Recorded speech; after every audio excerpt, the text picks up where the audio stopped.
For those who don't know me, name's Faisal. Um, I'm here to give my opinion on the Dwight Howard trade. Um, so first off, uh, my perspective, I'm gonna look at it from the from the Orlando Magic's perspective, or just look at how they handled it. Uh, like everybody else, I'm quite surprised that they were able to look at that trade and see and accept it. You know, they've been so patient, so hesitant. Uh, you know, you would think, okay, they might wait until the end of the season. They want or they want uh, equal value, but you see what they got. They got a follow. They got Harrington. They got Vujic from Philly.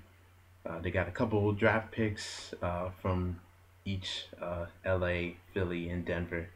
Uh, but in that case, you would think, you know, but uh, just the way that the fact that they traded him, uh, you know, the fact that or not that, but the fact that they let that trade go through, but it was quite surprising to me, you know, because because I would have thought that if he was going to be traded, if Howard was going to be traded, uh,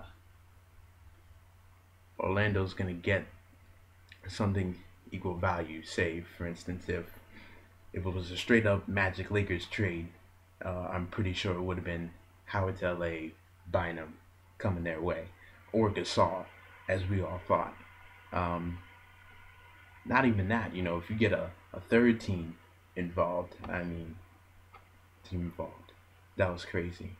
Uh, I'm sorry.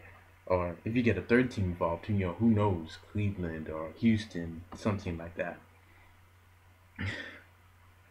Um, now there's one of the NBA TV analysts, I think Barkley, said that Brooklyn had a much better deal, but you have to understand that for the Magic, what they wanted was not only to uh, get rid, get start over if they needed to with Howard. They wanted to unload a lot of money that they had, or unload a lot of contracts with a lot of money. That included Turkoglu, that included Richardson, that included Duhan. All right, uh, there were a few players there who were a little overpaid. So successfully they got rid of Richardson, got rid of Duhan, couldn't get rid of Turkoglu, so he's stuck down there in Orlando. Uh, so the way I feel about the Magic, and I'm a Howard fan, so I'm not all out Magic, not all out Lakers, just following Dwight wherever he goes. Uh, I feel for the Magic. Uh, I definitely do want to see them win a title uh, some year. Might not be next year, unless that team surprises us. But I do wish the franchise very well in their future. uh, don't know much more to say, but yeah, good luck, Orlando.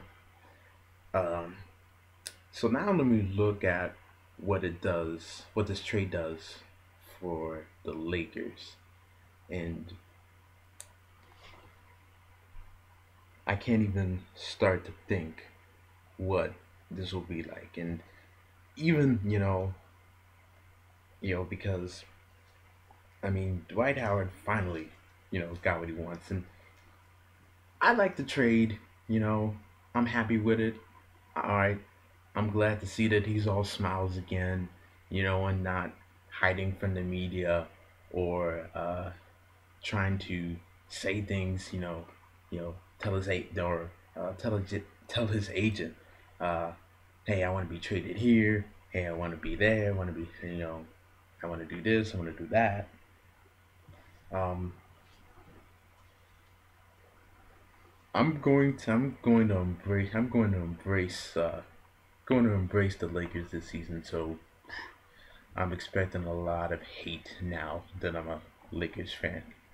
Um, but what this trade does, obviously, makes uh, as everybody else is looking at it, makes the Lakers a contender. I mean, you already got Kobe Bryant, kept Pau Gasol surprisingly. Um, Howard, of course, three-time Defensive Player of the Year. And I think he should have won it this year if it wasn't for the trade rumors or the back injury. He would have definitely won that this year. You know, no disrespect to Ibaka or Chandler in New York. Those guys are also good defensive players, but you know, gives a little you know gives a little boost to the Lakers defense. Uh, alley oop's gonna be crazy from whether it's coming from Kobe Bryant or whether it's coming from Steve Nash. You know, it's gonna add. All right, it's gonna it's definitely gonna improve the Lakers significantly. Uh,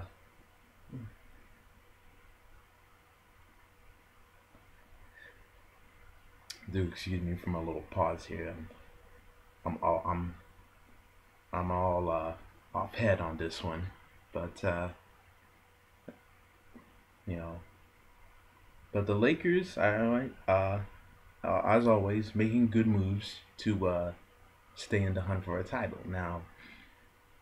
All of this is now, all of this meant something right now, but you know, let's hope that you know in let's hope that in April, May, June, we look back at this trade and say, you know what, that was a good, that was a good, those were some good moves LA made.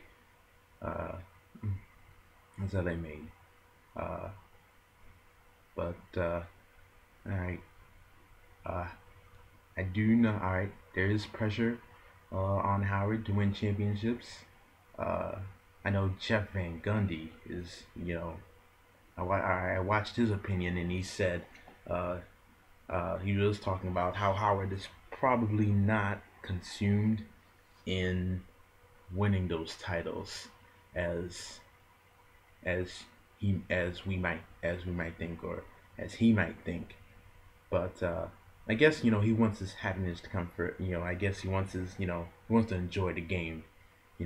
And once he does that, maybe you know he'll get in. He'll start to grow closer to that champion. That desire, burning uh that burning fire, not burning fire, but that burning you know that burning yen for a championship.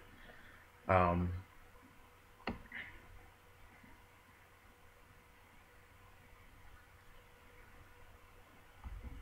Now, what this does for the other teams in the West, uh, obviously, OKC, Durant, Harden, those guys really don't care.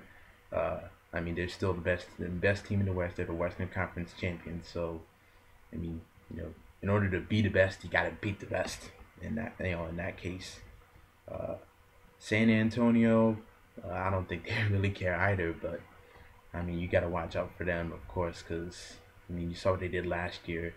They were able to keep themselves relevant. You know, and even then, they still had the number one seed. You know, and there's no telling uh, how different and there's no telling how different things would be if a couple of those games in the West Finals went the other way. Uh, but I guess that's all I got to say. You know, other than or unless you guys want me to, speak up about Iggy and Bynum, those guys heading their ways. Iguodala in Denver, Bynum in Philly. Good moves for those teams. Uh, Philly is only gonna add to you know what could possibly be a more competitive Atlantic division. Because I mean, with Boston having lost Ray Allen, picking up Jason Terry, it's like you don't know who could. It's like you don't know. It's not well. I wouldn't say you don't know who's gonna go to the playoffs, but you don't know who's on top of who. It's because you've got Boston, Brooklyn, New York, Philly, all very good teams, and it's like you don't know who can. There's only you can only imagine who's gonna be on top. Come the end of the season. Who's gonna get that top? Who's gonna get the home court? Who's gonna get home court over the other? Uh, so I guess you could look at the Atlantic Division and say that's gonna be a close race.